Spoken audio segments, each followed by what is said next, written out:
down.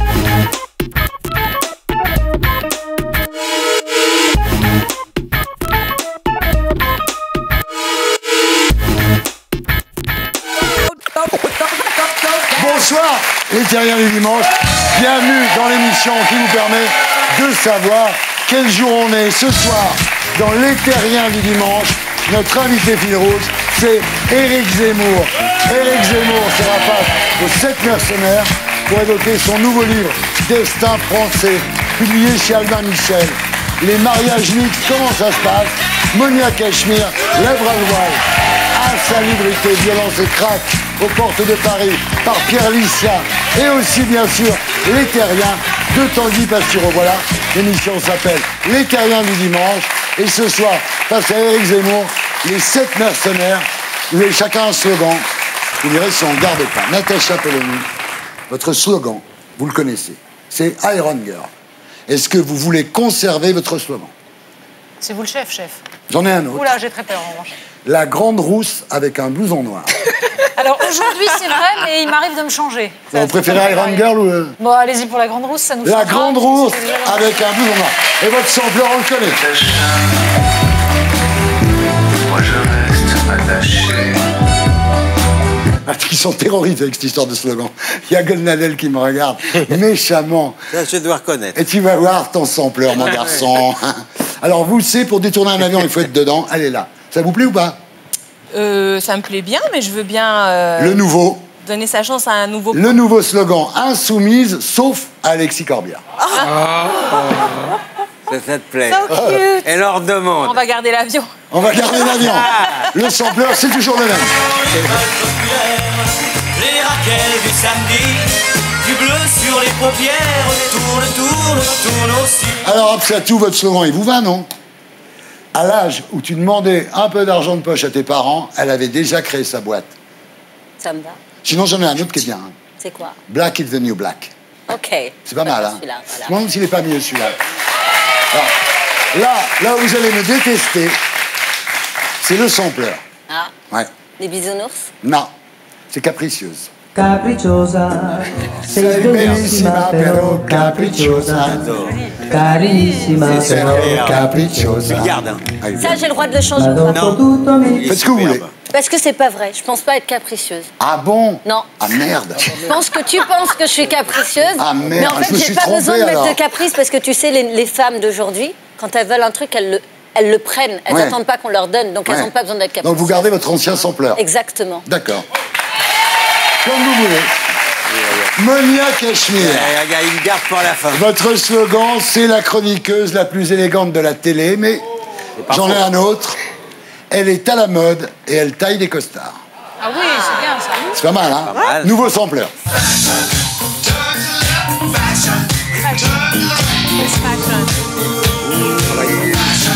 Travail dans la main. Vous, c'est... Il est végétarien, mais il dévore les politiques. Vous en voulez un nouveau? Ouais. On va voir si vous le prenez, hein, d'accord? Tête à claque, tête de mule, mais surtout tête bien faite. Ouais, très bien. Ça C'est vous gentil, va? ça, ouais. Sampleur. Encore une danse, je rejoindrai mon vieux mari après. Et voilà, maintenant, on arrive à Gilles William Golnadel. Tu préfères Alors, cette année? votre slogan, Non, le c'est garde. Non, ça me l'avocat qui se défend très bien Très lui-même. bien, non. Sinon, j'en ai un autre. Non, non. Contre tout ce qui est pour et pour tout ce qui est Non, contre. non. vous- En plus, c'est Oui, ben faux. voilà. Non, Alors, non, on garde le premier, mais... Passons tout de suite au nouveau sampleur, Emma. Issu d'un peuple qui a beaucoup souffert. Nous sommes issus d'un peuple qui ne veut plus souffrir. C'est issu d'un peuple qui a beaucoup souffert. Nous sommes issus d'un peuple qui ne veut plus souffrir. Dédicace c'est pour moi. Je fais partie d'un peuple mais- qui a beaucoup souffert. Tonton David. Non, mais c'est de pire en pire. Alors, Je crois que je préfère encore méchant, carrément méchant. ah ben allons-y, non, il n'y a jamais content. Carrément méchant, jamais content. Carrément méchant, jamais content. Il n'y a pas autre chose? Ah non. Alors la mort dans l'âme, je garde le carrément méchant à la Ah con. ouais, ah ouais. C'est le, Parce que peuple, le second... le peuple qui a beaucoup mais- souffert. Mais c'est une honte totale. Ah bon, pourquoi? Nous plaiderons là-dessus. Pourquoi? C'est pas un peuple qui a beaucoup Mais souffert. non, mais c'est un côté victimaire qui ne me ressemble pas du Pas du tout. Ah, Non, du d'accord, tout, ok. c'est le contraire de ce que je suis, monsieur. Très vrai, c'est vrai, c'est vrai. Bon, Alors non. maintenant, on arrive à Éric Zemmour, mesdames, messieurs. Voilà, allons-y. Alors votre slogan, Oh c'est là. le David Vincent du 21e siècle. T'as compris? Oui. Ah, celui qui luttait contre les envahisseurs. Mais j'avais compris, c'est mon enfance.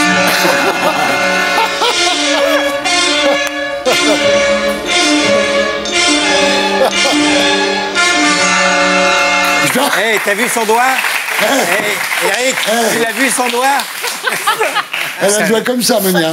Ouais, et il est Et hop, ça toi aussi. Hein. Ouais, moi aussi. Et toi aussi. Il y aura un canard Zemmour là-dedans, je serais pas étonné. Zemmour aussi, il a le doigt comme ça. Ouais, Oui, c'est vrai.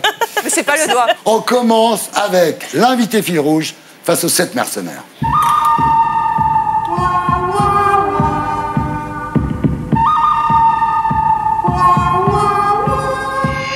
Alors voilà, Eric, ils ont chacun une question à vous poser et on commence avec celle de Gilles William Goldnadel. Bon. Ton dernier bouquin, qui est, pour ce que j'en ai lu, excellent, on n'a qu'une seule envie, c'est de continuer. Il est bien écrit, il est intelligent et il est courageux, ce qui te caractérise. Cela étant, tu me permettras de te dire, d'ailleurs c'est toujours ce qui nous oppose, c'est la question juive. Tes 2 articles sur Pétain et sur De Gaulle ne me vont pas. Ils ne me vont pas parce que je ne te reproche pas du tout de trahir la France ou de trahir le peuple juif. Je te reproche d'une certaine manière de trahir Zemmour. Je veux dire par là que tu es un bon écrivain mais un mauvais architecte. Ta thèse, en gros, mais sans te caricaturer, c'est que De Gaulle et Pétain et De Gaulle, c'est kiff-kiff bourricot. Pétain, c'est l'homme qu'il fallait détester. De Gaulle, c'est l'homme qu'il fallait aimer. Le premier, à cause de la défaite, il n'était pas pour grand-chose.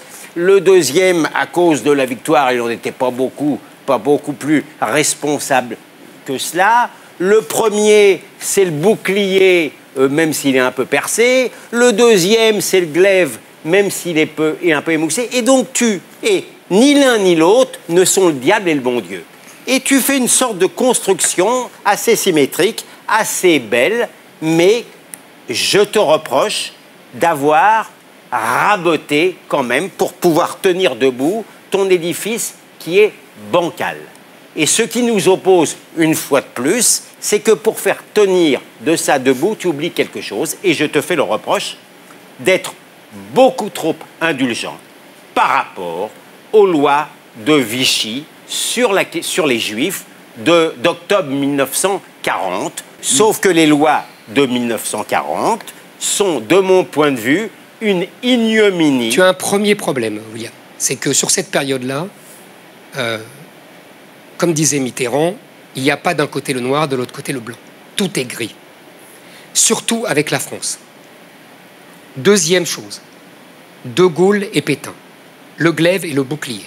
Vieille thèse de Robert Aron qui est vilipendée aujourd'hui, qui est moquée aujourd'hui, qui est dénigrée aujourd'hui par tous les historiens. Moi, je pense que c'est la bonne thèse. Je pense que, comme disait Mauriac, De Gaulle a pensé à la France et que Pétain a pensé aux Français. Ce que tu ne veux pas voir, ce que personne ne veut voir aujourd'hui, c'est que la France a perdu en 1940 comme elle n'a jamais, tu m'entends, jamais, peut-être depuis Azincourt, perdu une guerre. Que la France a été écrasée, écrabouillée. Comme dit De Gaulle après, pour la première fois de son histoire, elle ne s'est pas comportée en grande puissance. Et c'est une humiliation absolue que les élites françaises pensent que la France va disparaître. Tu m'entends, Gilles William? Disparaître. Deuxièmement, entre De Gaulle et Pétain, c'est simple. J'ai voulu montrer qu'ils venaient du même milieu, de la même histoire, que ça déplaise ou non, c'est comme ça. Oui, mais ce sont les deux frères d'une même famille qui finissent par s'affronter parce que quelque chose les dépasse. Troisièmement, il y a en vérité, si tu veux, la stratégie de Pétain est simple, c'est défini par 1806 Iéna, c'est-à-dire ce qu'ont fait les Prussiens avec la France, c'est-à-dire se remonter après une défaite très lourde en copiant le vainqueur et prendre sa revanche 7 ans plus tard avec la bataille de Leipzig. C'est la stratégie de Pétain. Okay. De Gaulle a très bien compris cette stratégie. Il a une autre stratégie de complément qui est tenir l'épée de la France pour la plus grande gloire de la France. Au départ, ces deux stratégies sont complémentaires. Et après, elles deviennent d'opposition. Maintenant, sur la question juive. Oui. S'il te plaît. Je n'ai jamais défendu les lois d'octobre 40.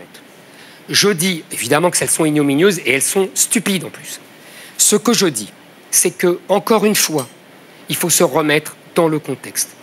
Il y a une pression allemande, que les historiens le veuillent ou non, c'est écrit noir sur blanc dans le journal de Baudouin du 1er octobre, et tout le monde utilise le 10 octobre et pas celui du 1er octobre, où Laval dit, si ça continue, les Allemands vont nous imposer leur législation antisémite. Ils l'ont fait. Non, leur législation antisémite. Et qui est contre cette législation d'ailleurs? Le premier, c'est Laval. C'est ça qui est le paradoxe. C'est lui qui sera fusillé 5 ans plus tard. C'est le moins antisémite de tous. Bon. Ils font ces lois. L'erreur de Paxton, c'est de penser, et l'erreur générale aujourd'hui, c'est de penser qu'il y a un lien entre les lois antisémites d'octobre 40 qui, en gros, je ne pourrais pas venir là pour discuter avec vous. Je n'aurais pas pu être journaliste, je n'aurais pas pu être fonctionnaire, Golnadel n'aurait pas pu être avocat, etc. Bon. Donc, en fait, il y a un lien, selon Paxton, entre ces lois et la solution finale, et l'extermination des Juifs. Or, c'est faux. À l'époque, les lois d'octobre 40, tout le monde s'en fout. C'est la vérité. Et alors? Et alors? J'affirme que tu ne peux pas prétendre que De Gaulle, qui a refusé longtemps de transiger, aurait accepté, alors même qu'il n'y avait pas une pression forte, de considérer les Israélites français, dont tu t'honores d'être comme des sous-citoyens, et d'avoir fait une loi encore plus sévère que les lois fascistes de Mussolini. Tu ne veux pas comprendre une chose. C'est ce que j'essaye de t'expliquer pour Iéna. À l'époque, quand le vainqueur gagne, on se dit, qu'est-ce qui l'a fait gagner? Et on se dit, dans l'esprit du temps, c'est peut-être d'avoir éliminé les Juifs. Mais c'était pas ça. C'était la revanche contre Dreyfus. C'était la révolution nationale. Mais non, ça c'est le mot de Pétain en 45. Non mais attendez, Éric Zemmour, pour conclure, moi j'ai toujours cet exemple du type qui a fait la guerre de 14-18. En 1940, il rentre chez lui, sa femme lui dit, t'es convoqué à la préfecture ou à la mairie. Elle lui dit, méfie-toi. Et il dit, mais chérie, je ne peux pas me méfier, puisque j'ai fait la guerre de 14-18 pour la France. Il va à la mairie ou à la préfecture et il part à Auschwitz. Et ça, non, Éric il Zemmour, part pas à Auschwitz, c'est faux. Éric Zemmour, il n'y en a pas qui sont partis à Auschwitz. C'est faux. Comment non? Les Français de la guerre 14 ont été les mieux protégés. Parce que les Allemands se sont grattés après pour les rafler. Les Éric Zemmour. Alors il a fini. Il n'y a plus Vichy, il n'y a plus Pétain. Mais il a fini par partir. Tu fais exprès de mélanger tout. Il était dans le fichier Tullard. Il était dans le fichier Tullard. Les Allemands à cause des lois. À cause, non, Eric, à cause des lois déjà anti-juives de Pétain, il était sur le registre. Ça n'est pas vrai. Ça n'est pas vrai. Non, de toute façon. Moi, si j'avais combattu pour la France et qu'on m'envoie à Auschwitz... C'est faux. Voilà, c'est faux. Pétain a protégé les combattants de 14 jusqu'au bout. Oui, mais... Tant qu'il a pu le faire. Tant qu'il a pu le faire. Oui, tant qu'il a pu le faire. Merci. Merci. Raquel Garrido, votre question, mon petit. Alors, on va parler, Éric Zemmour, d'un sujet qui vous obsède depuis longtemps. Ok, ça y est, vous aussi, la psychiatrie. Vous avez parmi les 44 portraits, donc 4 portraits de femmes. Et à cette occasion, donc dans ces 4 présentations, vous dites en gros tout le mal que vous pensez des femmes en politique. Très juste. À propos de la Pompadour, vous dites, et c'est vrai d'ailleurs, vous dites, elle est plus que maîtresse du roi. Elle est favorite. Elle est plus que favorite. Elle est reine. Elle est plus que reine. Elle est Premier ministre. Mais c'est à cette influence immense sur le roi Louis XV que vous attribuez en fait la décadence et la chute de l'aristocratie. De la monarchie. Tout entière, effectivement. Absolument. Toi, t'as bossé, Raquel. Germaine de Staël. Alors, c'est fascinant, Germaine de Staël, parce qu'il n'y a qu'à lire le premier mot du chapitre et le dernier mot du chapitre. Le premier mot, c'est « elle parle ». Point. Voilà. Elle parle sans discontinuer. Et le chapitre termine « Germaine parle, parle, parle ». Bon, donc c'est simple. En fait, ce que vous lui reprochez fondamentalement, c'est de parler. Pas du tout. Pour vous, la femme convenable, c'est la femme qui, dans l'espace public, se tait. Là, vous dites n'importe quoi. C'est un jeu de miroir. Ça se fait en littérature. Je commence et je finis de la même façon. Mais je vous rappelle. C'est la parole, c'est la femme qui prend l'espace des idées par les lettres et par la parole. C'est ça qui, au fond, vous ennuie. Mais surtout quand elle se retourne contre la France. Pas surtout, parce que sinon vous n'auriez pas commencé par elle parle. Vous auriez commencé par ce qu'elle dit sur l'Allemagne. Bref, c'est pas ce que vous avez fait. Bien, Raquel, Alors, dernier point, alors là, bon, Simone de Beauvoir, voilà, vous l'étriez absolument, pas qu'elle d'ailleurs, le féminisme. Vous dites que c'est l'idiot utile du capitalisme, vous accusez ses mœurs, sa soumission amoureuse, son homosexualité, hein, vous dites c'est drôle. Le féminisme est la théorie, le lesbianisme la pratique. C'est les Américains qui disent ça. Son refus, bah, c'est vous qui l'écrivez là, qui le rappelez. Alors du coup, en lisant ces pages, Éric Zemmour, moi j'ai une question qui m'est venue. Vous êtes père de famille. Alors, si votre fille devenait la première femme présidente de la République française, pour vous, ce serait quoi? Une fierté parce que c'est votre fille ou un drame parce que c'est une femme? Bonne question. Les deux, en général. Mais c'est pas possible que ce soit les deux. Il faut choisir. Non. Il faudrait... Soit vous êtes fidèle à ce que vous avez écrit et tout ce que je viens d'écrire, il peut tout à fait y avoir... ou alors... Il peut tout à fait y avoir... Donc vous ne voulez pas que votre fille devienne présidente de la République? Il peut tout à fait y avoir une contradiction entre la personne privée et la personne publique. La personne privée peut être fière de sa fille, la personne publique peut y voir un signe supplémentaire de la décadence. Dites-moi, Éric Zemmour, elle va apprécier votre fille. Non, elle s'appelle comment Rachel? Clarisse. Clarisse, c'est français ça. Ah oui, ça c'est français. C'est tout votre question, Éric Zemmour. J'ai pas de question. Je suis allée chercher de l'aide. Et je crois que j'ai eu raison de le faire. Magnéto, Serge. On reçoit Éric Zemmour. J'ai quand même très peur de perdre mon sang-froid en plateau. C'est un habitué des clashs. Il a des positions qui sont parfois particulièrement tordues. Il faut me donner quelques tips. Moi, je commencerai d'abord par comment ne pas le prendre. C'est-à-dire, il ne faut pas bondir sur le siège comme vous venez de le faire. Là. Ah, non, il ne faut pas être énervé, oui. Il faut rester dans un débat intellectuel. C'est la première émission de l'année. Je veux être au top, que ça déstabilise Éric Zemmour. Il faut que vous m'aidiez à poser la question que jamais personne ne lui a posée, que jamais personne n'a osé lui poser, pas même vous. Vous êtes chaud ou pas? Oui, j'ai quelques idées. Je pense que ça va l'intéresser. Je ne sais pas si ça va être problématique, mais moi, à votre place, je lui demanderai à quel point ses origines influencent sa pensée.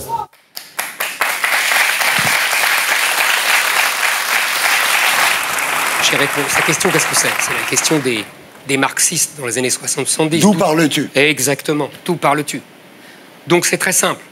Je parle d'une famille israélite, française, en Algérie depuis des siècles, colonisée par la France, puisque on était sans doute une tribu berbère judaïsée, c'est ma thèse, je pense qu'elle est proche de la réalité, et qui a combattu la colonisation française, puis qui a eu la nationalité française, et qui bénit la France de l'avoir colonisée.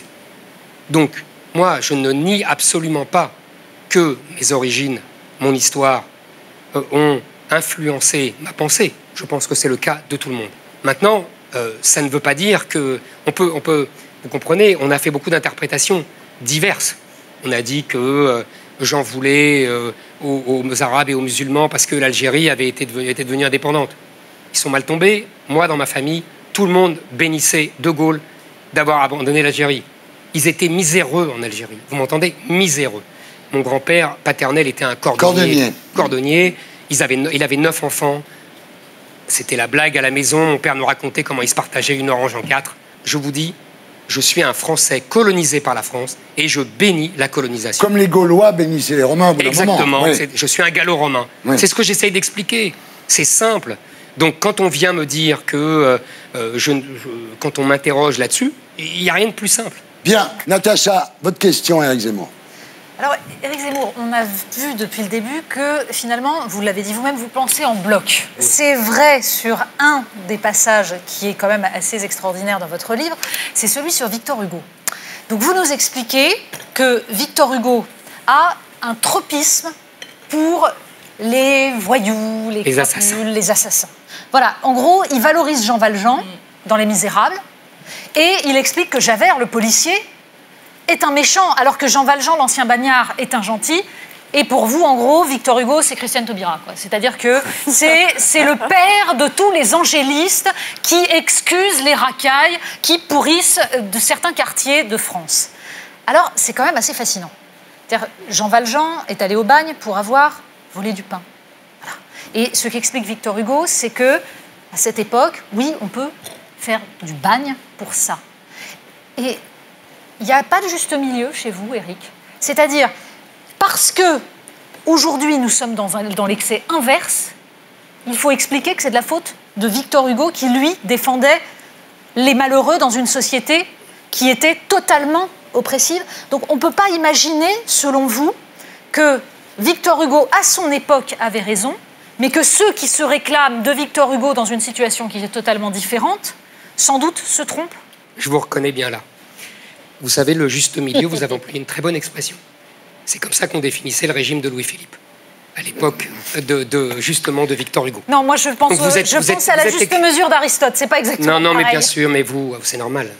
Vous êtes institutrice et moi je suis l'élève, vous savez, c'est connu. Oh bah alors, vous êtes non, pas du tout, pardon. Pas du tout. Oh, excusez-moi. Pas du tout. Non, je suis désolée, c'est parce que j'ai essayé moi aussi de parler d'histoire, mais vous avez politique. très bien fait. Excusez-moi, Eric. Et je vais vous répondre. Il est évident que j'estime que la compassion est une catastrophe moderne. Bien sûr, qu'on crève. Vous avez raison. On est d'accord. Voilà, que tous crèvent. Encore une fois, j'essaye d'expliquer d'où ça vient. C'est ça l'objectif de l'histoire. Sinon, l'histoire ne sert à rien. Sinon, vous parlez comme les historiens modernes qui expliquent qu'on ne peut pas tirer de leçons de l'histoire. Maintenant, si, on en tire. Si vous me le permettez... On en tire l'idée qu'il y a eu des excès dans un sens puis dans l'autre. Non, mais c'est pas juste milieu. Il y a des excès. On dit, vous êtes le Bayrou de ce plateau. Ah ben, il y a des excès. Ah ben, il faut rester au centre. Hein. Il faut faire attention. Hein. Non. Bon, maintenant, je réponds sur le fond, si vous me permettez. Le fond, allons-y, Éric Zemmour. Je prends un texte qui est de Victor Hugo et qui est une condamnation de la peine de mort, qui est le premier texte. C'est très important, ce texte, parce que même Beccaria, auquel fait référence Victor Hugo, dans certains cas, défend la peine de mort. Voltaire, Rousseau, Montesquieu, Diderot défendent la peine de mort. Et Victor Hugo est le premier qui dit qu'il faut abolir la peine de mort dans tous les cas. Deuxièmement, son texte, qui est étudié aujourd'hui dans tous les collèges, qu'est-ce qu'il fait? Il fait du coupable, du type qui va être condamné à mort, une victime, parce qu'il va être condamné à mort. Et il ne parle à aucun moment de ce qu'il a fait, à aucun moment de la victime. Elle est niée, exactement comme aujourd'hui. C'est exactement ce qu'on fait. On victimise les coupables et on nie les victimes. Et ce que j'ai montré dans Victor Hugo, c'est que vous savez, Victor Hugo, politiquement, il a été tout, et il s'est trompé sur tout. Il a été légitimiste, il a été orléaniste, il a été bonapartiste, il a été républicain. Il n'empêche que c'est un génie. J'admire Victor Hugo, j'adore Victor Hugo, je le lis régulièrement. Les poésies, les romans, je voue une admiration pour 93. Vous comprenez bien que ce n'est pas mon problème. Vous voyez bien que je peux nuancer. Je peux admirer l'écrivain et je peux détester le politique. Et j'estime que Victor Hugo a inoculé un double virus. Le virus de la fascination pour la racaille, pour la canaille, comme on disait avant, pour les criminels. C'est Charles Péguy, que je crois vous admirez, qui dit « Victor Hugo aimait les assassins ». C'est sa grande naïveté. Et il a inoculé le virus de la victimisation et de cette néantisation de la victime et de cette victimisation du coupable qui nous tue aujourd'hui. Donc je le dis, je l'explique, je pense que c'est intéressant. Très bien, ben voilà. C'était les 7 mercenaires face à l'invité Pile Rouge.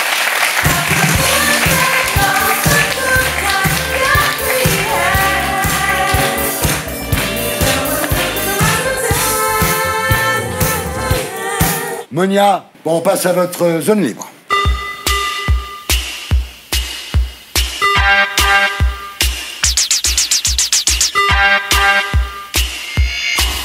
Actuellement, la France épouse une nouvelle tendance, donc celle des mariages mixtes. Comment ça se passe? Vous avez voulu lever le voile, Monia. Oui, en fait, je me suis surtout posé la question... Vous voulez une pastille Vichy? Non, c'est gentil. Non, je me suis toujours... Je me suis surtout posé la question, pour les gens de notre génération, qu'est-ce que ça signifie aujourd'hui un mariage dit mixte? Parce qu'avant, un mariage mixte, c'était un étranger ou une étrangère avec un Français ou une Française. Pour notre génération, ce sont 2 Français avec une culture différente. Avec le mariage pour tous, aujourd'hui, un mariage mixte, ça peut être aussi un homme avec une femme. Donc je me suis posé la question, puis après j'ai su que vous étiez à un mariage mixte cet été. Ben, j'étais au mariage de ma fille, donc qui a épousé un Anglais, dont le père est juif. Vous avez accepté ça, vous? Ah, mais sans problème. Ah, c'est vous, là? C'est la deuxième qui se marie avec un juif, donc ça va. Quand ça veut pas sourire. Et donc sa mère, la mère de ce garçon, est non seulement d'origine indienne, mais en plus Hare Krishna. D'accord. Voilà. Donc on a fait un mariage indien. Un mixte ou pas? On peut appeler ça mixte? Oui, c'est un mariage mixte, oui, bien sûr, parce que ma fille est catholique au départ. Vous avez senti le choc des cultures ou pas? Moi, j'adore George Harrison, j'adore Hare Krishna. J'étais ravi de voir des Indiens chez moi. Et comme j'ai rien contre les Juifs, tout va bien. Moi, j'ai voulu enquêter un peu plus sur ce qu'on appelle le mariage dit mixte. Donc, je suis allée rencontrer un couple dit mixte de la première génération. Lui, il s'appelle Nordine. Il est arrivé en France à l'âge de 17 ans. Il était plongeur. Elle s'appelle Virginie, c'est sa femme. Et aujourd'hui, ça fait 17 ans qu'ils sont ensemble. Et il est devenu même le chef du restaurant. Et on regarde. À quoi ça ressemble Magnéto, Serge? Ça vous fait quoi de revenir ici 17 ans plus tard? C'était hier pour moi. On va se marier une autre fois. Allez, je vous déclare, mari et femme, vous pouvez embrasser la mariée. Allez.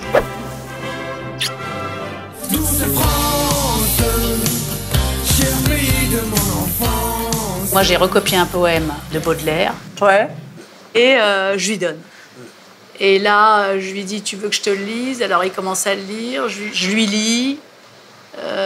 On se lève, hop, on s'embrasse là. Ah, et c'est comme ça que ça se passe? Oui. Bah alors, Nordine, qu'est-ce qu'on mange? Voilà la viande de salaire, ce qu'on était chercher tout à l'heure, chez mon voisin. Les girolles qu'on les a épluchées tout à l'heure. Ouais. Et un foie gras au curcuma. Maison? Maison, tout est maison. Et relevé à la fenouil sauvage. Très bien. Moi, je grandis avec la règle, c'est mange ce que tu veux et habille-toi comme ton voisin. Donc, à l'extérieur, on est tous pareils. Et chez soi, on est comme on est. C'est la règle que j'ai envie de transmettre à mes enfants. Et mon père m'a dit ça quand j'étais petit. C'est la règle. Chez toi, tu es chez toi. À l'extérieur, tu es tout le monde. Chez toi, tu es chez toi. À l'extérieur, tu es tout le monde. C'est les valeurs de la laïcité, voilà. Avec un accent tunisien. Donc c'est possible. Magnifique. Voilà, on est d'accord. Ils sont incroyables. Ils ont eu des prix. Ce monsieur est comme moi, contre les voiles, contre les djellabas dans la rue. Et il s'habille à la française. Il parle exactement comme moi. Il s'habille comme un chef. Il est très bien. Il s'habille comme un chef. Un Rome fait comme les Romains. Voilà. Donc, je ne me suis pas arrêtée là dans mon enquête, parce que vous savez, les mœurs ont changé. Notre nouvelle génération, on est deux Français, deux cultures différentes. Donc j'ai cherché un couple en dehors du mien qui était un peu dans cette même configuration. Et sans vouloir faire de l'entre-soi, je suis allée rencontrer Absatoussi et Vincent Cerruti, qui sont un couple médiatique. Bien, tout à fait. Et je les ai rencontrés parce qu'ils ont vraiment quelque chose à dire sur le sujet. Et aussi, surtout, j'ai été touchée parce que c'était la première fois qu'ils se confiaient sur leur couple et sur les difficultés qu'ils ont pu déjà rencontrer. C'est un scoop. Absolument. Magnéto, Serge. Alors Absatou, toi, tu es très populaire sur les réseaux sociaux. Tu reçois de nombreux messages de soutien et d'amour, mais aussi des fois tu reçois des messages surprenants, des messages de haine. Alors je te demandais, Vincent, de le lire et j'aimerais qu'on le commente ensemble. D'accord. Salut la noire qui se prend pour une blanche qui renie ses origines et sa religion. T'as baissé ton froc pour la réussite, espèce de vendu, tu dégoûtes. Ton mec, le blanc chrétien, il est pas musulman. Toi, tu t'en fous. De toute façon, t'es pas musulmane. Tu renies la religion, tes origines, pour la gloire. Applause. C'est lui qui met les applauses. Parti de rien. Il reprend le titre de ton livre. Et écarter ses jambes pour la réussite. On est obligé de continuer ? Toi, ça te fait quoi de lire ça, de savoir qu'on envoie ça à Absatou ? C'est terrible, c'est honteux. Ça, verbalement, dans la rue, je peux m'énerver et demander de l'aide à qui de droit, ouais, en effet. Je pense à un dépôt de plainte, main courante, des choses comme ça. Après, sur les réseaux sociaux, c'est difficile. Qu'est-ce que tu veux faire ? Qu'est-ce que tu veux faire ? Je pense qu'à un moment, il faut quand même un minimum dénoncer ça. Ouais. Parce que...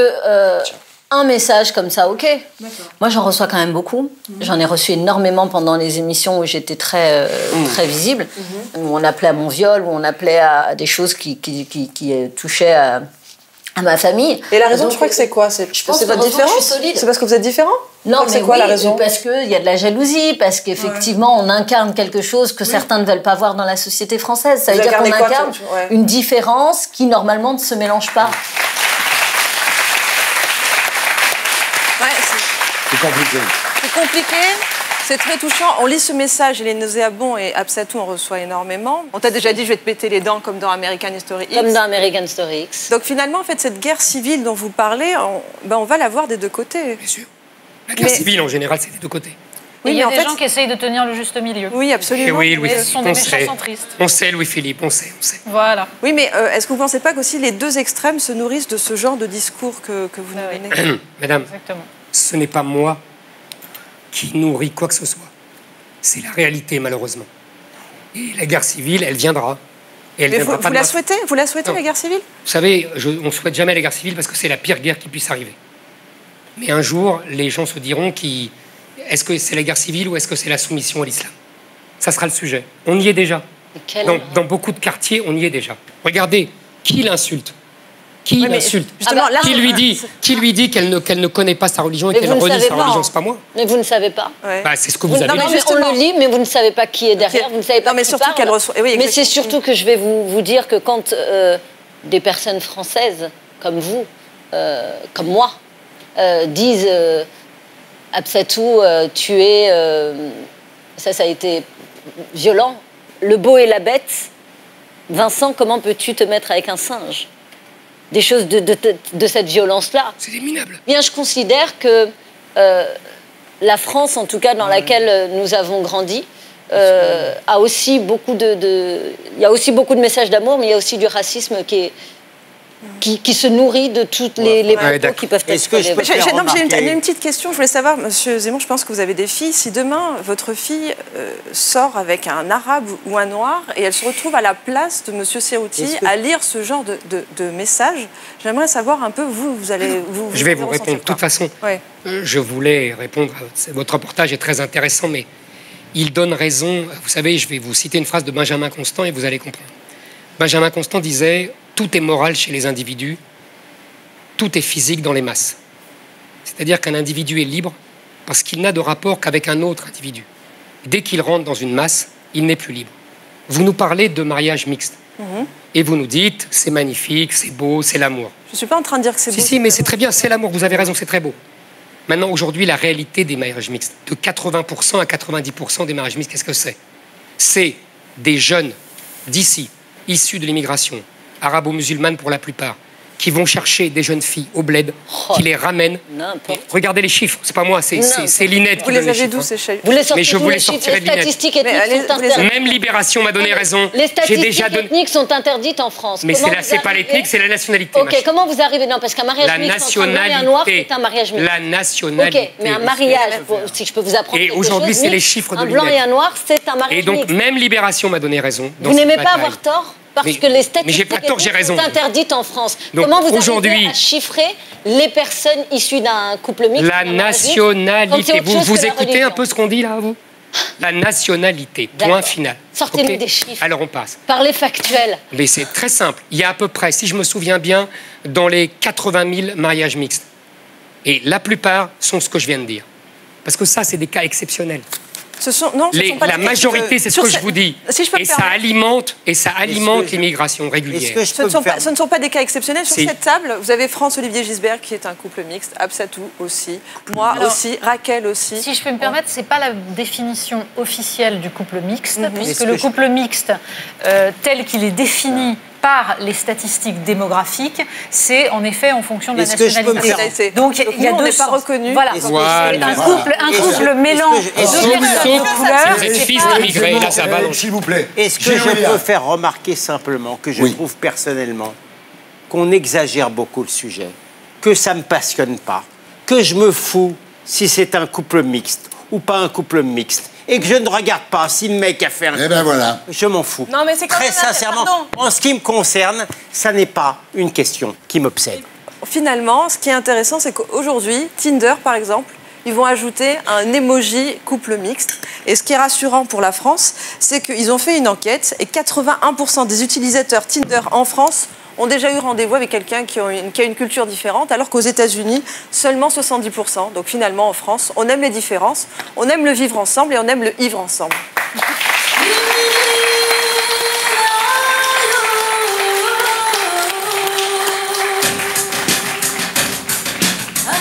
Éric Zemmour, vous avez accepté de revenir pour la première fois sur les lieux de votre enfance dans le 9-3.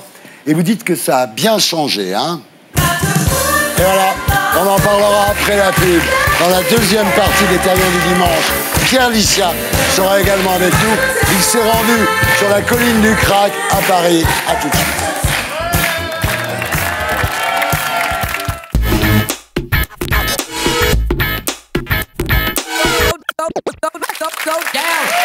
Bonsoir les terriens du dimanche, bienvenue dans l'émission qui vous permet de savoir quel jour on est, toujours en compagnie des 7 mercenaires, Natacha Polony, Raquel Garrido, Absa Toussi, Monia Cachemire, François-Olivier Gisbert et J. William Golnadel. Ce soir, face aux 7 mercenaires, Éric Zemmour. Et maintenant, c'est l'heure du zapping des terriens.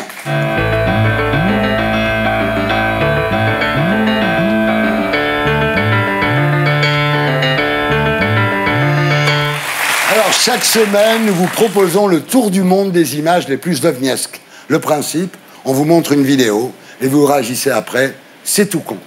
Première vidéo, direction Le Monde.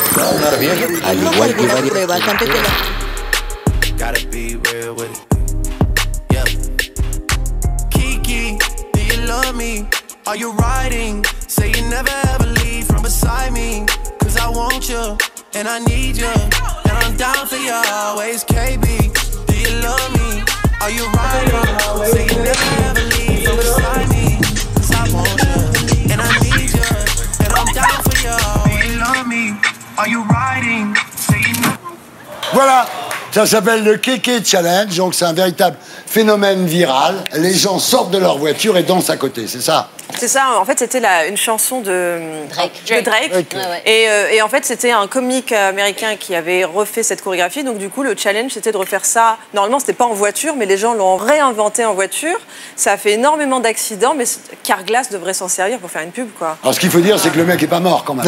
Non, il est pas mort. Non, le mec est pas mort, il y a eu quand même des accidents extrêmement graves. Ça montre en exemple un truc qu'il faut absolument pas faire, j'ai pas besoin de le dire pour... voilà, mais c'est la bêtise aujourd'hui des réseaux sociaux, c'est pousser à chaque fois, encore une fois, à l'extrême, celui qui sera le plus fou, celui qui sera le plus dingue, celui qui mettra sa vie, finalement... D'ailleurs, en parlant de réseaux sociaux, moi, je ne suis pas sur Twitter, je ne suis pas sur Facebook. Mais c'est sur Instagram, ça. Tu t'en vends régulièrement. Je suis sur Instagram. Pourtant, vous m'avez envoyé la photo de votre sexe sur Twitter. C'est pas vous? C'est Audrey qui l'a envoyé. Ah, merde. Direction les États-Unis, Magnéto, Serge.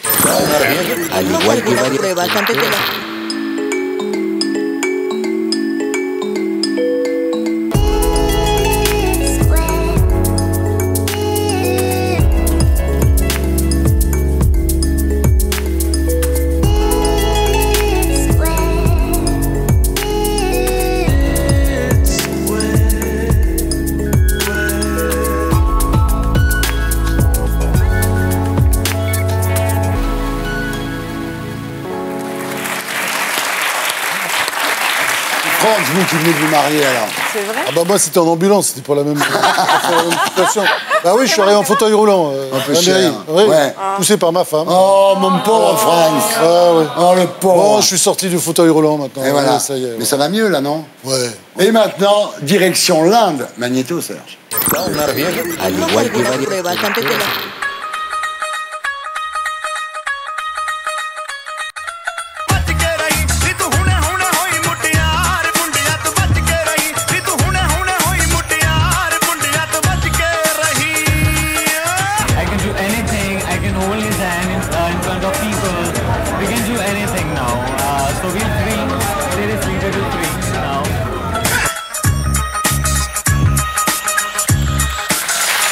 Je suis pour qu'il n'y ait aucune interdiction de l'homosexualité. D'ailleurs, en France, c'est depuis 1789, donc ça commence à remonter à loin. Et en revanche, je suis hostile à l'idéologie gay et ce qu'elles veulent au lobby LGBT, ce qu'ils veulent nous imposer, les pressions qu'ils font en permanence sur la société. Ce n'est absolument pas... Il y a beaucoup d'homosexuels qui sont contre. La liberté des homosexuels, oui. La dictature du LGBT, non. Qu'est-ce qui nous impose Qu'est-ce qui nous impose? Oui, déjà le mariage homosexuel. Les homosexuels n'imposent rien, ils veulent juste vivre comme nous, comme tout le monde, ça, le cas, et librement, voilà, leur vie. Et je ne pense pas que le fait qu'ils se marient change la vie de M. Zemmour. Ils ont le droit de vivre comme ils le veulent. Et Gilles William. Non. L'une des rares choses que je chéris dans mai 68, c'est justement d'avoir déculpabilisé l'homosexualité. Même Freud considérait que c'était une sorte de perversion.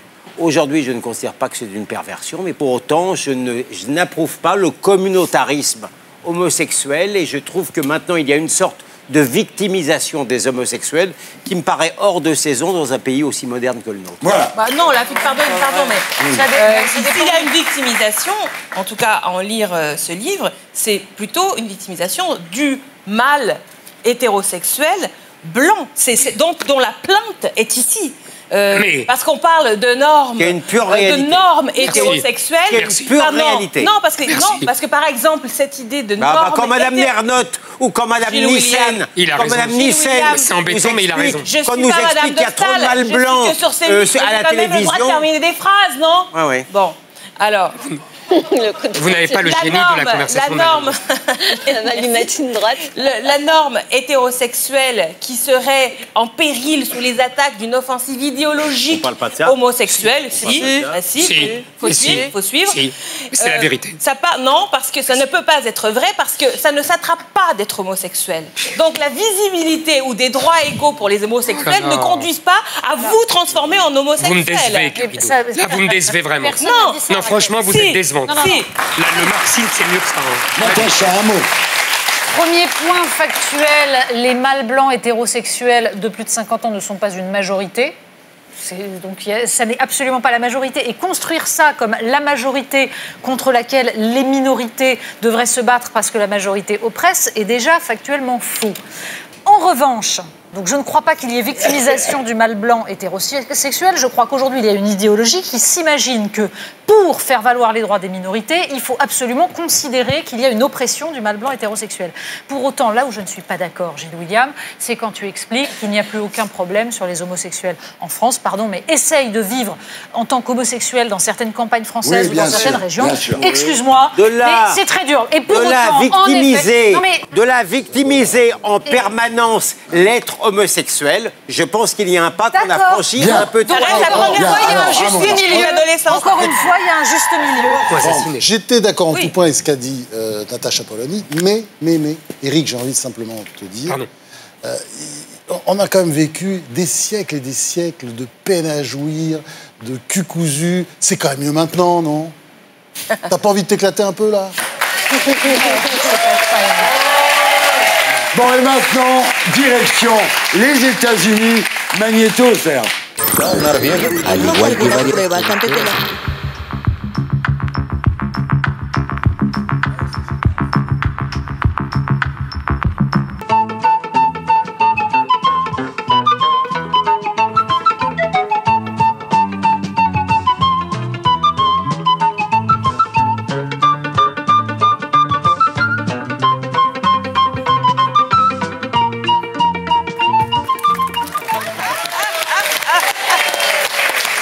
Voilà, c'était le zapping des terriens.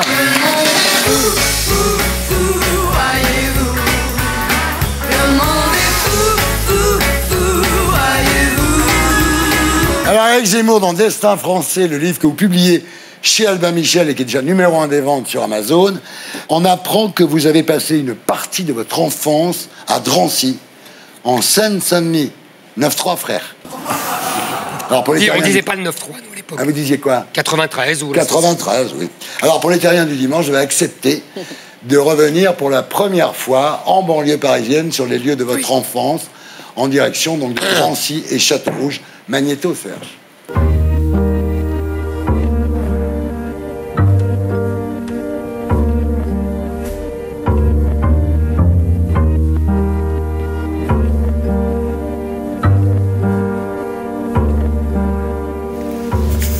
C'est la première fois que je reviens.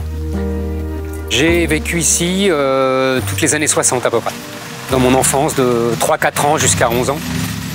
Et j'habitais là je crois que c'était le premier étage, ou rez-de-chaussée, je sais pas comment on peut dire, du premier bâtiment, là, le 22. Alors c'est curieux parce que apparemment rien n'a changé. Alors là, je sais pas ce que c'est devenu là, mais avant c'était les garages pour les voitures. Et en général, on jouait, on faisait des parties de Monopoly qui duraient des jours entiers. On était là. Je me souviens très bien parce que Ma mère m'appelait d'ici en me disant « Eric, va acheter le pain ». Et en général, j'avais tous mes copains qui me disaient « Non, non, c'est moi, madame, c'est moi », comme ma mère était assez jolie. Et donc, les mecs venaient « Non, non, c'est moi, madame, je vais vous acheter le pain ». Il y avait une ambiance... Moi, j'ai un souvenir, vraiment... je vous dis, c'était le paradis pour moi. C'était vraiment l'enfance... pour moi, la banlieue, c'était le paradis quand j'étais petit.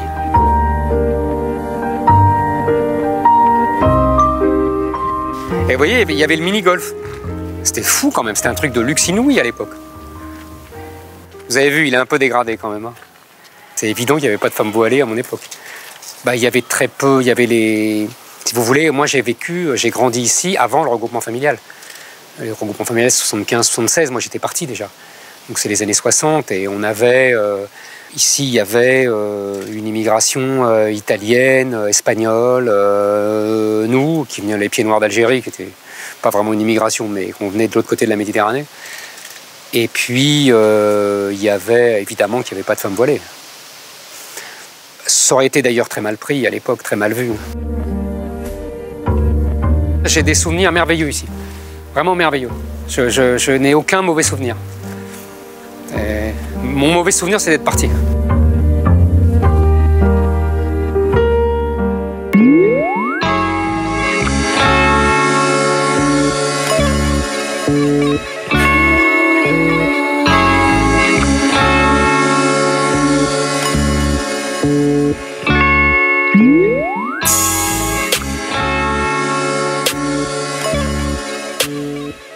J'ai habité là pendant toutes les années 70 à peu près.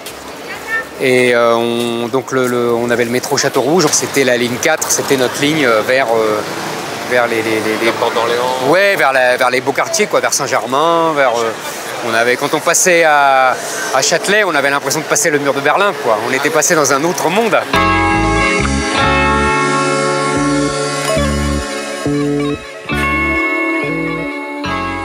Ah ben c'est simple, j'habitais là. Je crois au 2e étage, si je vous dis pas de bêtises, mais ça je suis moins sûr. Et là à côté il y avait une boulangerie, ça sentait bon le pain le matin quand on se levait, c'était sympa. T'es là. Mon père avait des ambulances là et les ambulanciers étaient là.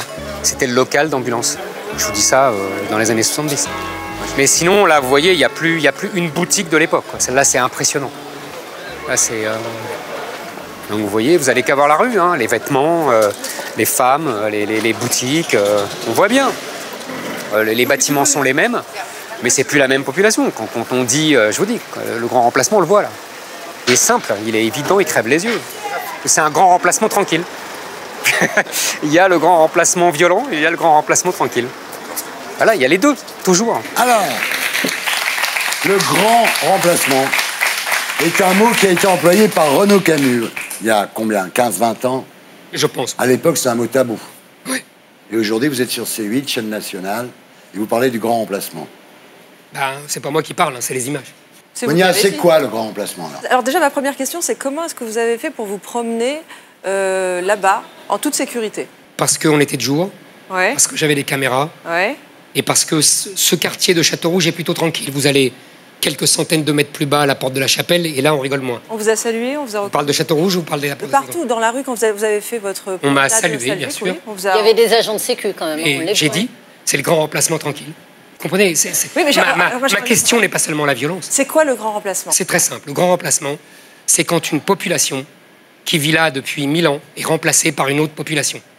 Et que cette population était blanche, européenne, chrétienne, et qu'elle est remplacée par une population qui vient d'un autre continent, d'une autre civilisation, d'une autre religion. C'est ce qui se passe à Château-Rouge. Moi, j'ai vécu pendant 7 ans, justement, derrière la rue d'Oudeville, rue Jean-François Lépine. Très bien. Je n'avais pas beaucoup d'argent, donc c'était un peu un des seuls quartiers où je pouvais m'offrir un appartement. Et je ne comprends pas, en fait, votre notion de grand remplacement quand on sait que c'est un endroit, c'est un peu un ghetto, où il y a toute une population défavorisée. Excusez-moi. Et en fait, où les Français qui ont de l'argent ne veulent pas y vivre. Et pourquoi ils ne veulent pas y vivre? Parce qu'il n'y a que des pauvres. Non. Je veux dire, pour moi, le grand remplacement, ça sera quand les immigrés blancs et noirs habiteront tous dans un loft dans le 6e. Non, madame. Là, je me dirais, c'est ça le grand remplacement. Non, mais là, là, c'est dans un quartier pauvre où personne ne veut vivre. Vous voulez vivre aujourd'hui là-bas? C'est faux. Vous voulez vivre là-bas ou pas aujourd'hui? Non. Pourquoi les gens qui vivaient avant ne veulent plus vivre là? C'est pas parce qu'il y a des pauvres et il y a des riches. c'est parce qu'il y a des gens qui vivent à l'africaine et selon les coutumes islamiques et non pas selon les coutumes françaises. C'est pour ça que les gens ont été chassés. C'est pour ça que je dis c'est le grand emplacement tranquille. C'est ce qui se passe partout. Quand il y a une majorité de gens, le nombre. Vous savez, la démographie fait l'histoire, disait Auguste Comte. Raquel. Ce qui me fascine, c'est que vous faites semblant que vous êtes dans une filiation avec ceux qui étaient ici il y a 1000 ans. Mais vous êtes parti de ce grand remplacement. Vous venez d'Afrique. Vous venez d'Afrique, vous venez d'ailleurs. C'est une très bonne question, Rachel Garrido. Parce que justement, vous démontrez que ma position n'est pas une position raciale, ethnique, nationale. C'est une réponse culturelle. Moi, je suis venu d'Afrique et je me suis approprié l'histoire de France, la culture de France, le mode de vie français. Ma mère portait des mini-jupes et pas des djellabas. Et mon père n'aurait pas porté non plus les costumes que portaient son grand-père et son arrière-grand-père en Algérie. Natacha. Justement, Éric Zemmour, vous dites cela, mais tout à l'heure, nous avons vu un reportage sur un homme qui expliquait qu'il y a quelque chose qui s'appelle la vie privée et quelque chose qui s'appelle l'espace public. Et la démocratie repose sur la différence entre espace public et espace privé. Pas seulement, c'est pas grave. Donc, dans l'espace public, en effet, nous sommes tous français. Et pour ma part, je suis pour l'intégration, c'est-à-dire le fait que chacun respecte les valeurs qui font que nous pouvons vivre ensemble dans un pays qui s'est construit sur toute une histoire. En revanche, dans l'espace privé, chacun peut maintenir ce qu'il est, son histoire, tout en s'imprégnant de la terre sur laquelle il va vivre et sur laquelle il est, parce que c'est sa nationalité.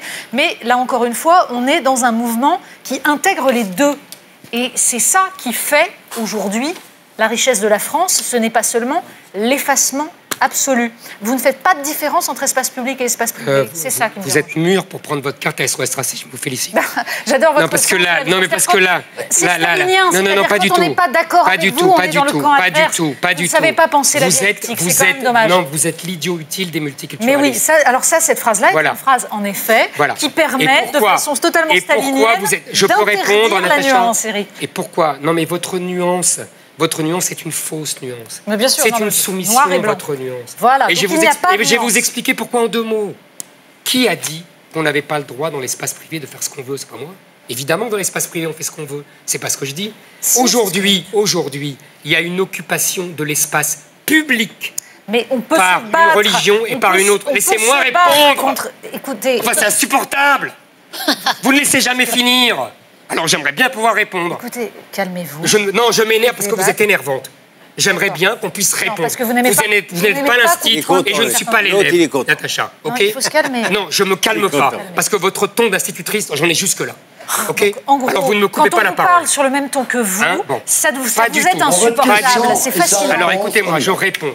En plus, vous dites n'importe quoi. Oui, parce que l'espace public aujourd'hui est occupé par une religion et par une civilisation étrangère qui impose à tous un mode de vie. Donc quand vous dites l'espace public, on est français, l'espace privé, on fait ce qu'on veut, c'est pas ce qui arrive aujourd'hui. Aujourd'hui, l'espace public n'est plus français dans des tas d'endroits. Donc c'est ce que j'appelle une colonisation. Voilà, Absatou. Moi, j'ai entendu... Le grand remplacement, Absatou. Ouais, moi j'ai entendu dire justement qu'il y avait une islamisation de ce quartier... notamment Château-Rouge, dont on parle, quartier que je connais bien, et que M. Zemmour, à mon avis, ne connaît pas. Parce qu'il y a beaucoup de femmes... Vous n'étiez pas né que j'y étais. Je vais vous répondre. Il y a une communauté noire qui semble gêner M. Zemmour, qui est plutôt congolaise. Ils ne sont pas musulmans. Ils sont chrétiens, catholiques, mais ils ne sont pas musulmans. Vous avez tous ces commerçants juifs qui sont là-bas, qui sont ravis de vivre avec ces gens. Il y en a plus. Moi, j'ai des clients là-bas, donc je vous le dis, il y a plein de commerçants juifs qui sont là-bas. Il y a les nouveaux commerçants nigérians. Les Nigérians ne sont pas tous musulmans. Il y a d'ailleurs... Non, mais il y en a beaucoup. Non, pas souvent. Il y a beaucoup de gens nigérians qui ne sont pas des musulmans. Moi, je voudrais juste poser une question sur cette société multiculturelle que vous ne voulez pas voir. Dans cette société multiculturelle, ces gens noirs de toute origine que vous voyez là, ils font tous les jobs dont personne ne veut. C'est eux qui nettoient les poubelles le matin, que vous le vouliez ou pas. Allez vous balader dans les rues de Paris. C'est eux qui construisent les rues, vous savez, au marteau-piqueur à 6h du matin. C'est ces gens-là qui sont partie intégrante de la France, que la France est allée chercher à un certain moment, parce que ça a intéressé la France d'aller chercher toute cette main-d'œuvre. Là, ça dérangeait personne.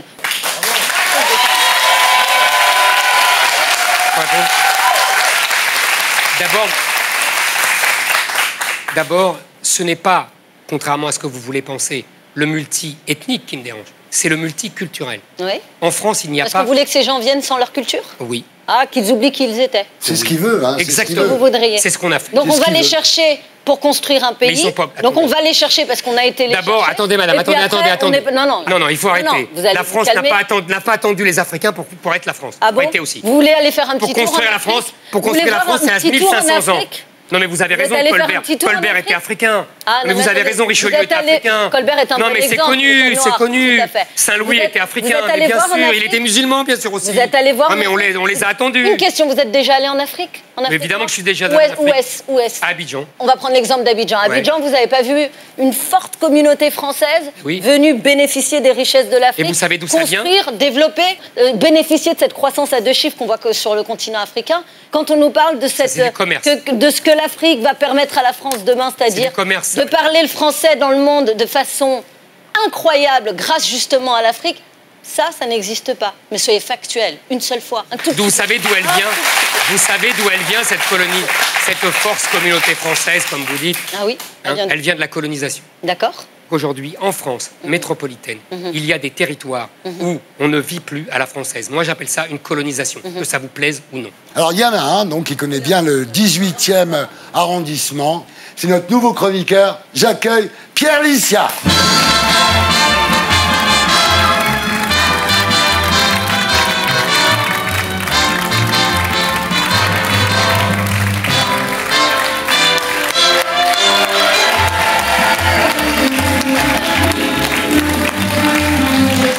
Beau gosse, non? Ah oui, pas mal. Ah, il n'y a pas de quoi tirer le canon non plus. Ouais. Ah non, il est beau, arrêtez. Monia, il est bon ou pas? Ah oui, j'en ferais bien mon 4 heures. Moi, je suis ravie d'avoir un peu de jeunesse sur ce plateau. C'est pour vous, ça. Pierre, vous avez un slogan. On va voir si ça vous plaît. La belle gueule qui ne compte pas la fermer. Ça vous va? Il y a 2 infos dans le slogan. La première, c'est que je compte pas la fermer. Bon, ça fait connu. Ça, à la limite, ça passe. Non, la deuxième info, c'est que j'ai vu tout à l'heure en début d'émission une photo de moi qui a été quelqu'un de l'équipe qui est parti toper mon Instagram. Ouais. Je veux des noms. Ah, Stéphane Simon, je vous dis tout de suite, moi. Et vous avez un sampleur.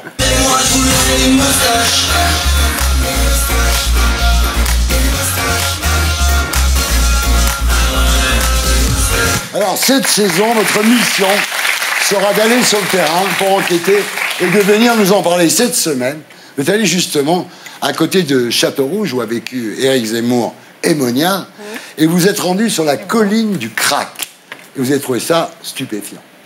Exactement, on reste toujours dans le 18e en effet. Alors Porte de la Chapelle, c'est un quartier que je connais bien, puisque c'est un quartier où j'habite. Et la Porte de la Chapelle, c'est surtout un quartier totalement sinistré de Paris, si ce n'est le plus sinistré de Paris. Alors la question est de savoir comment est-ce qu'on vit Porte de la Chapelle quand on est riverain de la colline du Crac. Comment aussi on vit sur la colline du Crac quand les Parisiens craquent à cause du crack. Il faut d'abord que je dise Magnéto Serge. Hein. Magnéto Serge.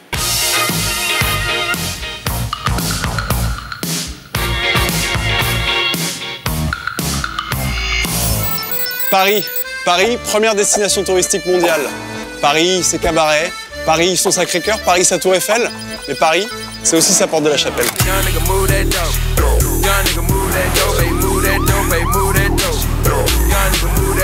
La Porte de la Chapelle, c'est le premier supermarché de crack de France. À quoi ressemble la vie quotidienne ici? Suivez-moi. On se fait harceler par les toxicomanes, qui harcèlent les clients. Je vois des gens errer comme des zombies, les gens ils ont peur. Moi je me suis déjà fait agresser. Avec une seringue, moi on m'a agressé. Avec une seringue, c'était une femme qui prend du crack, elle m'a dit j'ai le sida. Nous, au quotidien, on vit avec les toxicos dans les halls, les toxicos dans les parkings, les toxicos qui consomment maintenant dans la rue, ils sont dans la colline, mais ils sont aussi partout dans le quartier, ils consomment devant tout le monde, ils n'ont plus aucun complexe. Quand on prend le métro, on est aussi avec les toxicomanes qui inhalent des pipes dans les wagons, dans les quais, donc on a des enfants qui grandissent avec la banalité du crack. Il y a des riverains ici qui disent on est devenu la poubelle de Paris. Ah mais on est un bidonville, ouais. Alors ici, on est à 300 mètres de la fameuse colline du Crac. On nous a très vivement déconseillé d'y aller. On a quand même tenu à rencontrer Billy. Billy, c'est un toxicomane qui est sur la colline depuis 1 an. Il y a 3 semaines, il y a une bonne femme qui a pris 17 coups de couteau. 17 coups de couteau, mon pote. Et on retrouve des cadavres maintenant. Chose qu'on ne retrouvait pas avant. Ici, Ici, la galette, concrètement... Ça démarre à 5 € en fait, précisément. Ça démarre à 5 €? 5 €. Donc avec 5 €, les gens, ils vont? Ils vont où ils veulent. Ici, à la colline. À la colline? Ouais. Il y a même des mecs qui vont dans le métro. Ouais, la colline, là, c'est là-bas, hein? Là-bas, c'est sorti, là. Ah non, on peut pas y aller? Ah, tu peux pas aller là. C'est dangereux? Très dangereux. Les gens qu'on trouve sur la colline, du coup, c'est qui? Bah, des gens comme toi et moi. Des banlieusards, des taxis, des gens comme toi et moi.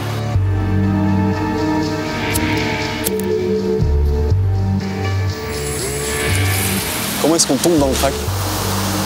Un divorce, un coup dur, une pute. Ton quotidien, du coup, là, en ce moment, c'est quoi? Violence, arnaque, drogue. Je dirais pas du racket, mais c'est tout comme. Et comment tu vois ton avenir? Noir. Noir, Vincent noir. Alors, pour faire ce sujet-là, j'ai demandé à rencontrer les associations qui interviennent auprès des toxicomanes sur la colline, notamment l'association Aurore. Ils n'ont pas souhaité nous répondre. J'ai également eu rendez-vous avec Anne Souéris, l'adjointe au maire d'Anne Hidalgo en charge de la santé. Elle a formulé un certain nombre de propositions tout récemment dans le Monde où elle proposait justement des nouvelles salles de shoot pour ces personnes-là. Malheureusement, on n'a pas pu en parler parce qu'elle a annulé au dernier moment sa présence. Ce qui en dit long, en tout cas, sur le malaise que ça peut susciter. En tout cas, il y a de l'embarras, là. Hein. Il y a de l'embarras. Très, très clairement, il y a de l'embarras. Mais en attendant, les riverains sont à bout, on l'a entendu. Le quartier est totalement abandonné, totalement délaissé. Et les familles ont la peur au ventre. Les pouvoirs publics ferment les yeux. C'est, en gros, circuler. Il n'y a rien à voir. Eric, il pose une question fondamentale. Comment en est-on arrivé là? Il y a une réponse qu'il ne donne pas, et qui est très simple, et qui s'appelle 40 ans de délire migratoire.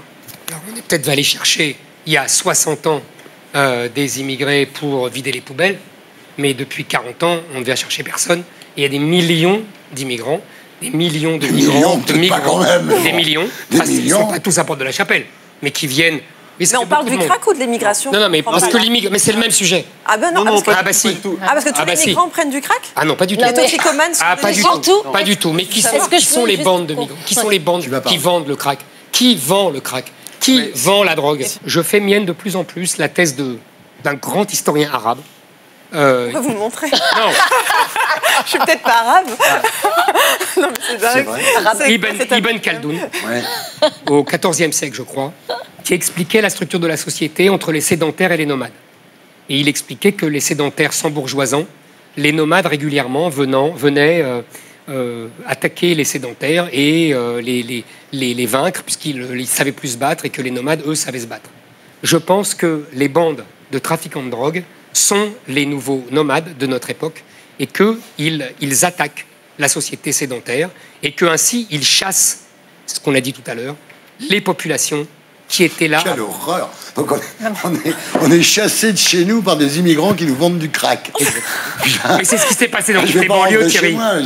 Thierry, ça s'est passé dans toutes les banlieues depuis 40 ans. Ouais. C'est comme ça que les Blancs s'en vont et c'est comme ça qu'on dit qu'il n'y a plus que des immigrés pour travailler. Est-ce que vous ne pensez pas qu'il y a des questions économiques et sociales qui expliquent que, en effet, les personnes qu'on trouve là soient plus fortement issues de l'immigration, tout simplement parce que la détresse qui est liée à la consommation de crack, elle touche des gens qui sont au bas de l'échelle sociale. Et ceux qui leur vendent, ils sont aussi au bas de l'échelle sociale.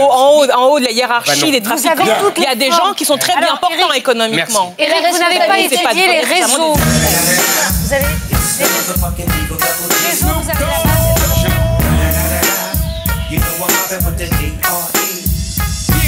Vous restez avec nous, Pierre. Très bien. Éric Zemmour, merci d'avoir été avec nous. Je rappelle que vous publiez votre nouvel essai Destin français, donc, chez Albin Michel, et que vous serez de retour le 3 octobre sur Paris Première pour une nouvelle saison de Zemmour et Nolo. Merci à vous.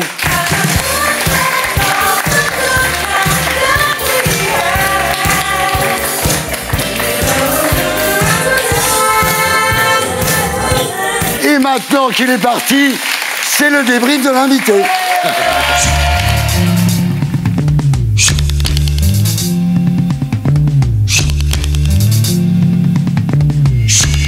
Alors? Ah bah oui, c'est toujours la même chose avec Zemmour.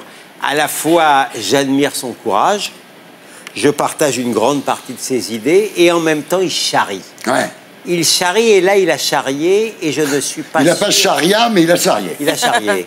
Et je ne suis pas sûr qu'il était dans une sincérité totale lorsque je l'ai poussé, je pense, dans ses retranchements sur les lois contre les Israélites français dont il est lui-même celui qui se revendique le plus.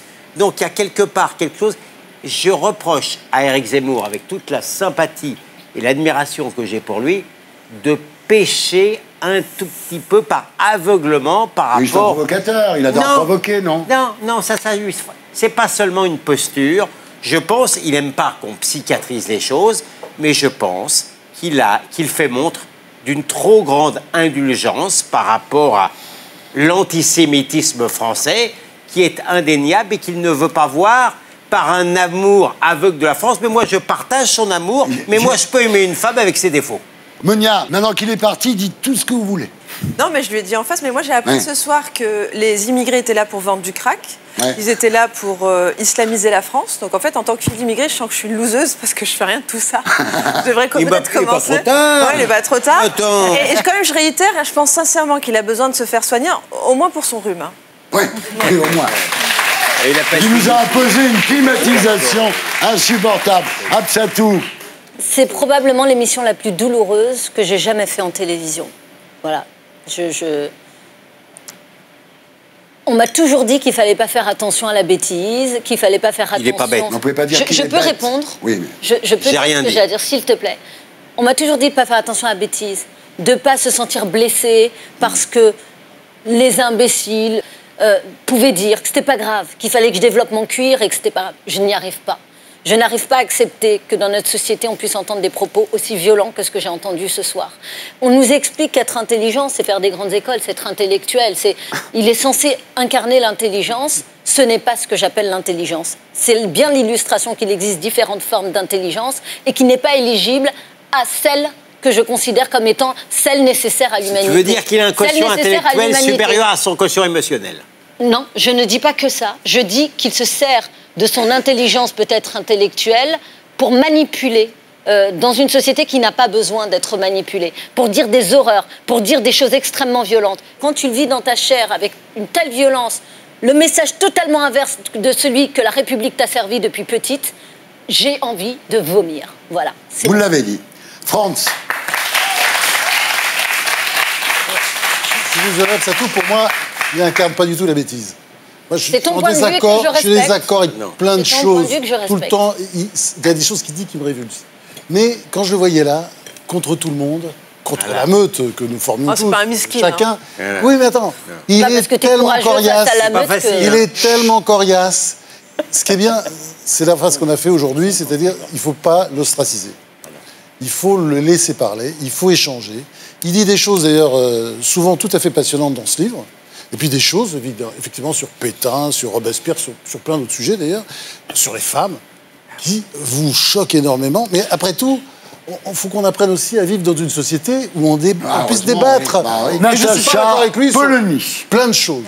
Vous avez passé une très mauvaise soirée. Il y a deux choses. Je pense qu'en effet, il y a parfois, chez certains, une forme de jouissance à être seul contre tous. Et c'est profondément malsain parce que ça relève de l'orgueil et ça empêche de penser. Et deuxième chose, l'esprit de système, ça peut en effet rendre fou. C'est-à-dire quand la réalité n'existe plus et qu'on pioche dans une partie du réel, ce qui vient nourrir le système, alors on ne peut plus débattre démocratiquement. Et nous sommes dans une société qui est fragilisée, une société qui est tendue.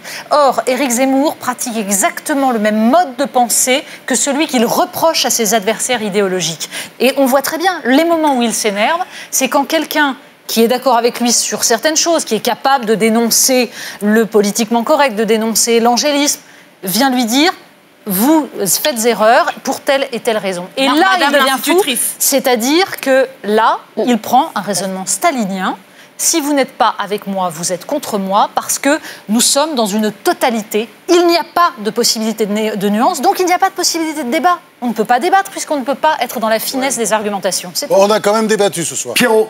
C'est vrai que, déjà, moi, j'ai appris une chose, c'est qu'on avait le point Godwin, on a le point Zemmour. Oui. C'est-à-dire que Château-Rouge, le grand remplacement, c'est la faute de l'immigré. Drancy, si c'est plus aussi bien qu'avant, c'est de la faute de l'immigré. Et puis si il y a des toxicomanes sur la colline Porte de la Chapelle, c'est de la faute de l'immigré. Donc on a un nouveau point Godwin. Il y a un paradoxe, Zemmour, pour moi. C'est un homme qui est capable d'émotion. Le reportage à Drancy sur le lieu de sa jeunesse avec cette nostalgie profonde. Incroyable. Il en a nourri toute sa pensée de cette nostalgie. Ouais. Il est capable d'exposer un amour, une émotion pour la France. Mais le paradoxe, c'est qu'on a l'impression qu'il aime la France, mais pas les Français. Exactement. Très bonne punch. En fait, le problème, c'est que pour être un vrai patriote, et je pense qu'il n'est pas un vrai patriote, il faut avoir cette dose d'empathie qui fait que je vais te reconnaître comme un égal parce que tu es français. Et Absatou, je m'en fous que tu sois noire, je m'en fous que tu t'appelles Absatou. Et tu es française, donc tu es ma compatriote. Et à partir de là, je suis dans une communauté de destin avec toi et j'ai cette émotion pour toi, c'est ça le patriotisme. Du coup, sa thèse sur la guerre civile qui vient et qu'il ne souhaite pas, je me permets d'avoir des doutes parce que je pense qu'il fait tout pour qu'elle advienne. C'était le débrief de l'invité.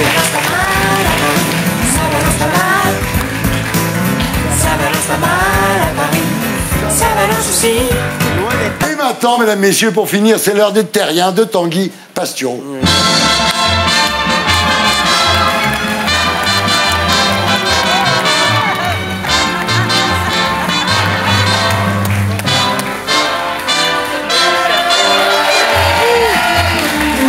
Ouais.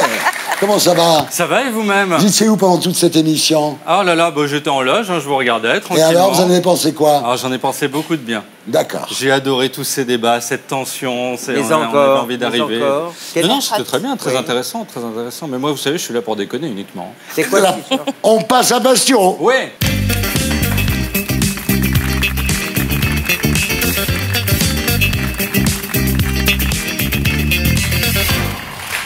Et ça y est, c'est la rentrée. Quel plaisir de vous retrouver plus beau, plus bronzé, plus en forme. Ce qui est paradoxal dans la mesure où chaque jour nous rapproche de la mort. Alors, dans les loges, j'ai croisé Éric Zemmour, un ancien collègue de télé sur Paris Première. Là, je bosse avec Golnadel. Si France Inter se penche sur ma carrière télévisuelle, je suis foutu. Mais en attendant la fin de carrière... Ils n'ont jamais viré personne. En attendant la fin de carrière ou de vie, amusons-nous. Et pour ça, il suffit de regarder le président Macron. Il est tellement divertissant. Bah oui, parce que Macron, vous savez, on lui reprochait d'être distant, hautain. En juillet, il a rencontré le roi Felipe d'Espagne. Et ben, c'est lui qui avait l'air d'être le roi. Or, les derniers du genre qu'on a eu en France, ça s'est fini en soirée tapas, avec les têtes au bout d'une pique comme de vulgaires saucisses cocktail. Donc, arrivé au fort de Brégançon, il s'est dit, Manu, mon amour, fais-toi violence, va tâter du gueux, va voir le peuple, cette masse vulgaire et bigarrée qui vénère Maître Gims et porte des pantacours. Et il a joué le jeu, mais à fond. C'était Camping 4 avec des poils de torse, des gourmettes et des seins qui tombent. C'était chaud. Regardez, une dame lui a caressé le torse. Mais avant, vous faisiez ça, Benalla vous éclatait la tête. Mais maintenant qu'il n'est plus là, ils interviennent à peine, même en cas de toucher rectal. Alors Brigitte, regardez, a dansé avec un goujat qui s'est dit c'est la première dame, mais on s'en fout, je garde mon gobelet. Un résultat, c'est répandu sur les pieds de Brigitte. Mais là, c'est l'entrée au balto à Bormes-les-Mimosas, tous les poivreaux tournés fétichistes. C'est un truc à se faire lécher le gros orteil par Patrick Bosso.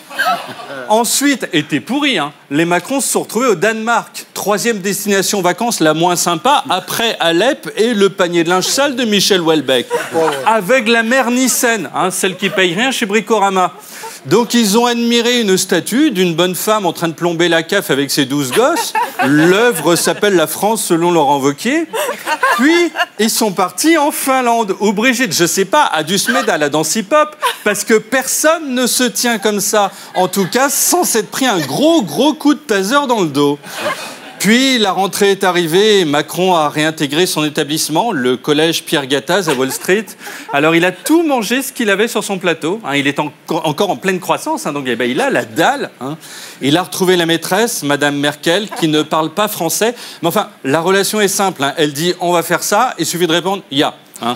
Avec un mot, on se débrouille. Comme à Pattaya, quand on sait dire capote, ou en télé, quand on sait dire Michel Drucker.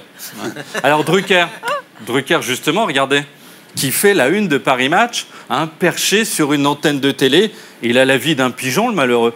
Hein, vous recevez une fiente sur la veste, vous regardez vers le haut en disant « sale bête ». Il y a Drucker qui répond « pardon ». C'est l'âge, hein, je suis désolé. Oh non, non. Alors en France, vous savez, c'est simple, il y a le président en haut et en bas des gens qui l'aiment ou le détestent. Hein. Eh bien, on commence par ceux qui l'aiment, tiens, les macronphiles. Alors, Jean-Michel Blanquer, tiens, ministre de l'Éducation, s'est mis cet été à la planche à voile, avec la même grâce qu'un cul-de-jatte qui ferait Danse avec les stars. Il ne savait pas, le malheureux, que Zafar, le dauphin frotteur, sévissait. À un moment, il est tombé dans l'eau, paf! Zafar l'a fait grimper tout en haut de sa voile et lui a mis des étoiles de mer plein les yeux. Là, dans 7 mois, il nous pond d'une sirène.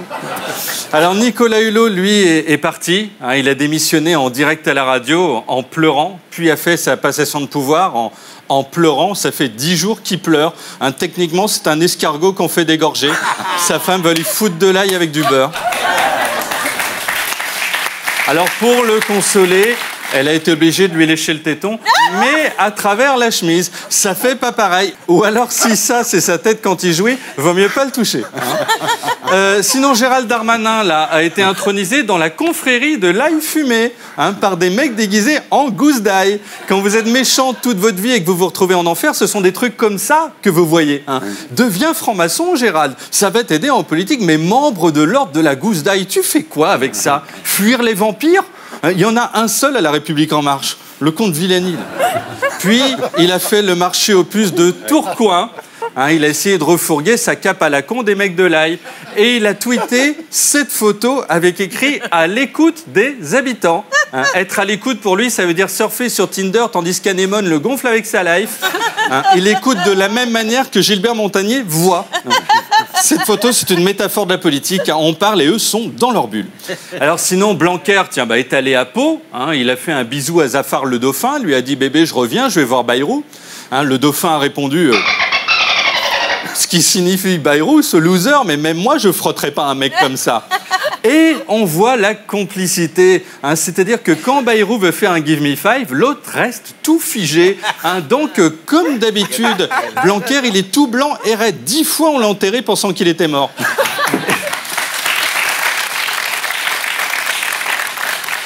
Édouard Philippe, enfin, a reçu Roxana Maracineanu, un nouvel ministre des Sports, avec la fenêtre fermée, hein, de peur qu'elle saute alors qu'il lui annonce le montant de son enveloppe ministérielle, 17,20 €.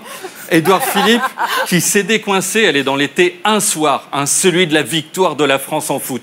Il a enfilé une chemise en lin zadiste en fin de vie. Les gens se sont mis à crier, putain, regardez, c'est Christophe Maé, il a pris un coup. Mais Castaner lui-même a fait un selfie le soir de la victoire. Hein, les joues bleu, blanc, rouge. On aurait dit qu'il s'était fait bifler par Marianne si elle avait changé de sexe. Mais les macronphobes aussi, ils ont kiffé la victoire. Exemple, Valérie Pécresse, regardez le carnage, une femme à la dérive. Moi, je vois ça, j'appelle Drogue Info Service. Hein, elle a revécu le film Very Bad Trip. Hein. Le matin, elle s'est réveillée à 14 h, hein, dans son vomi. Elle a vu cette photo, hein, tandis que Zafar, le dauphin, était dans son lit, à lui dire ce qui signifie « alors heureuse ?» hein, elle s'est dit « oula, j'ai un énorme trou hein. ». Là, Zafar a répondu ce qui signifie « oui, pardon, je suis peut-être allé un peu fort ». Mais regardez Philippot. Philippot, le 15 juillet, on avait presque l'impression qu'il avait des amis. Ouais. Alors que les mecs ne voyaient même pas qui était dans la voiture. Hein, ça aurait été Francis Holm, mais le checkait pareil. Non mais Philippot, regardez cette joie. Regardez, c'est magnifique. La France black, blanc, blanc, blanc, blanc, blanc. Ouais.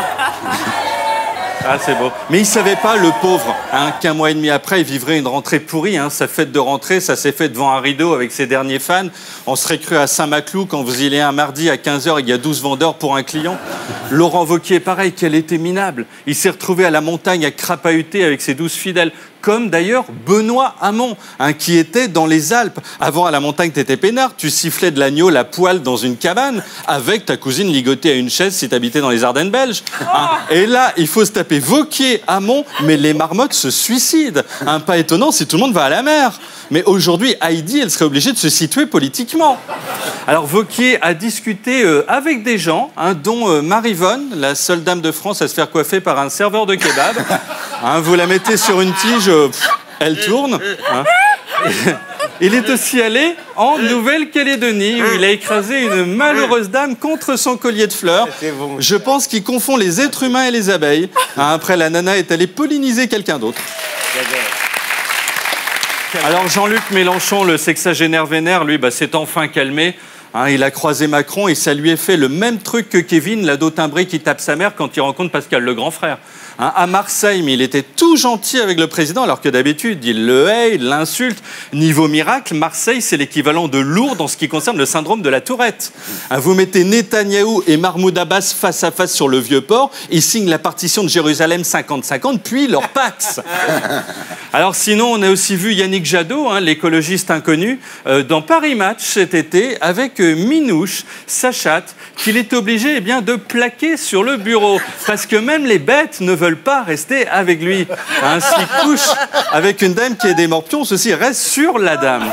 Alors il a quand même croisé Yann Arthus Bertrand, hein, l'écolo qui éclate la planète avec son hélico qui pue, et qui même quand il est sur le sol, regarde vers le bas. Hein, c'est un réflexe. Alors c'était l'été, en 1 heure, il a vu 96 paires de sandales et 10 claquettes de chaussettes. Et il s'est bien entendu donné la main. Alors en France, vous savez, en France, on a des gens extraordinaires qui ont des dons incroyables. Jack Lang, par exemple. Hein, Jack Lang, il était à Rock en Seine, le festival des rockers anglais qui sentent la bière l'Exemil. Et il a déniché un groupe libanais chantant en arabe. Hein, il est président de l'Institut du monde arabe, donc c'est son job. Même au pôle Nord, dans l'atelier du Père Noël, il est capable de trouver le seul lutin arabe. Hein, le mec, vous l'envoyez au dîner du CRIF, il vous trouve un arabe. Vous l'envoyez dans le 93, il bug, il se met à crier « Ah, mais je peux pas regarder partout !» Arnaud Montebourg, lui, a aussi un don, le don du déguisement. Regardez-le cet été, on dirait qu'il a sauté de la capsule Soyouz et atterri dans un champ. Et en fait, non, il est juste devenu apiculteur. Hein. Avant, il était sexy, maintenant, il ressemble à l'alien de la soupe aux choux. Mais quel gâchis, hein. Les abeilles, ce sont les Christina Cordula des animaux. Hein, heureusement, bientôt, il n'y en aura plus.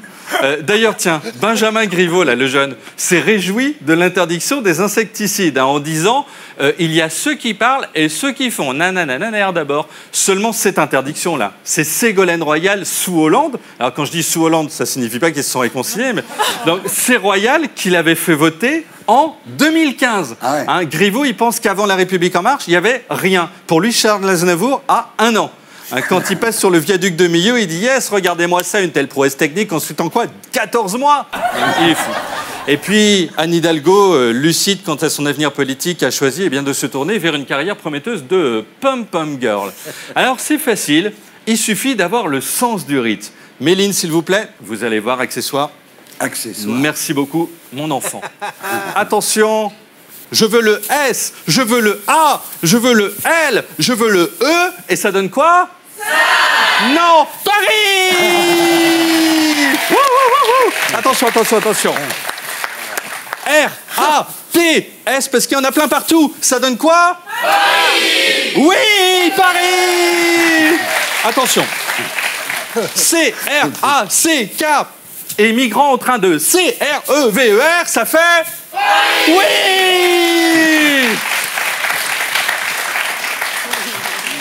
Courage, madame, courage, plus que 2 ans.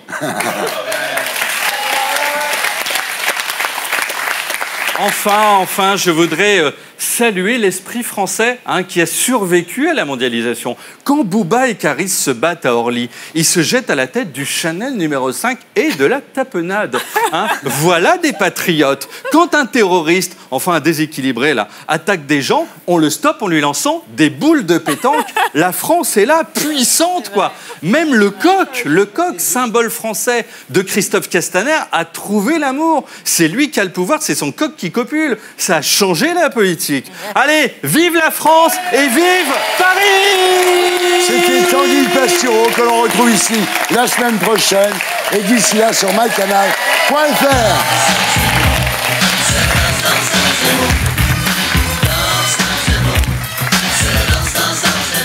Voilà, c'était Les Terriens du dimanche, l'émission qui nous permet de savoir quel jour on est. Merci à tous ceux qui m'ont aidé à faire cette émission, à commencer par Stéphane Simon, à samedi, 18h45.